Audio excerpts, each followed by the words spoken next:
We are approximately 10 to 15 people in the team. It's really great. It's like one of the most exciting thing I like being at Mindee. People are really great.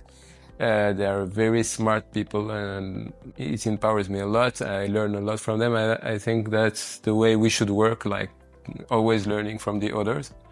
And it's very important, especially in the R&D department. And it's very important to have like people that are brighter and smarter than you, to learn from them, and it's not at all the story of one guy, but it's the story of everyone, and that brings a lot to the company and to the research part. Also, we have like people that in the team that feel that it's very important to help each other. We have really this mentality in the team.